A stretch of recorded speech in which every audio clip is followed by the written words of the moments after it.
আমরা কত অধ্যায় থেকে পড়াটা শিখব? তৃতীয় অধ্যায়ের নাম কি? কর্ময়োগ থেকে কত নাম্বার শ্লোকটা শিখব? তো আমরা 37 নাম্বার শ্লোকটা কে বলেছেন? শ্রী ভগবান। তো আমরা শব্দগুলো জেনে নিই। কামেশ ক্রোধেশ রজগুণ সমুদ্ভব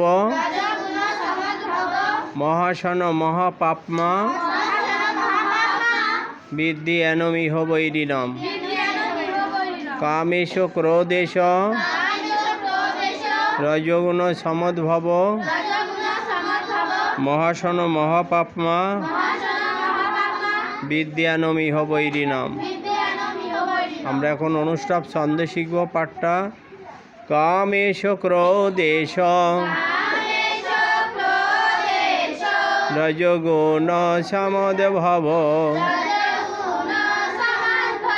মহাশন মহাপাপমা বিদ্যানমিহ বৈরিণম। কামেশ ক্রোধেশ রজগুণ সমুদ্ভব মহাশন মহাপাপমা বিদ্যানমিহ বৈরিণম। শ্রী ভগবান বললেন, হে অর্জুন, রজগুণ থেকে উৎপন্ন কামী মানুষকে পাপাচারে প্রবৃত্ত করে এবং এই কামই ক্রোধে পরিণত হয়। কাম ভোগের দ্বারা কখনোই তৃপ্ত হয় না। সুতরাং কাই হলো অত্যন্ত পাপকারক। একে তুমি জীবনের শত্রু বলে জানবে। নমস্কার, আমার নাম ছেতু দাস। আমি এখন তৃতীয় অধ্যায় কর্মযোগ থেকে 37 নম্বর শ্লোকটি পাঠ করব। শ্রী ভগবান উবাচ, কামেশ ক্রোধেশ রজগুণ সমুদ্ভব মহাশন মহাপাপমা বিদ্যানমিহ বৈরিণম। খেলার্থ শ্রীকৃষ্ণ। নমস্কার, আমার নাম পূর্ণিমা দাস। আমি এখন তৃতীয় অধ্যায় কর্মযোগ থেকে 38 নম্বর শ্লোকটি পাঠ করব। কামেশ ক্রোধেশ রজগুণ সমুদ্ভব মহাপাপমা মহাশন মহাপাপমা বিদ্যানমিহ বৈরিণম। নমস্কার, আমার নাম রতন দাস। আমি এখন কর্মযোগ 36 নম্বর শ্লোকটি পাঠ করব।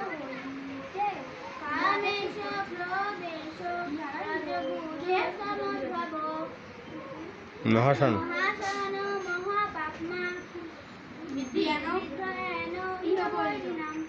নমস্কার, আমার নাম সুধী দাস। আমি এখন তৃতীয় অধ্যায় থেকে 37 নম্বর শ্লোকটি পাঠ করব। কামেশ ক্রোধেশ রজগুণ সমুদ্ভব মহাশন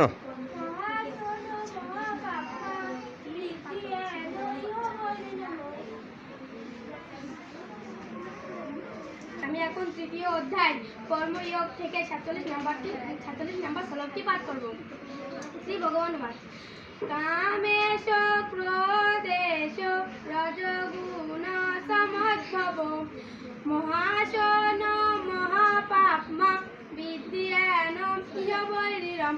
চলার্থ শ্রী ভগবান বললেন, হে অর্জুন, কাম ও ক্রোধ দুইটি দুর্জয় রিপু। রজগুণ হইতে ইহাদের উৎপত্তি। ইহারা মোক্ষের বিরোধী। আমার নাম রিয়া দাস। আমি এখন তৃতীয় অধ্যায় কর্মযোগ থেকে 47 নম্বর শ্লোকটি পাঠ করি। শ্রী ভগবান বলেন, কামেশ ক্রোধেশ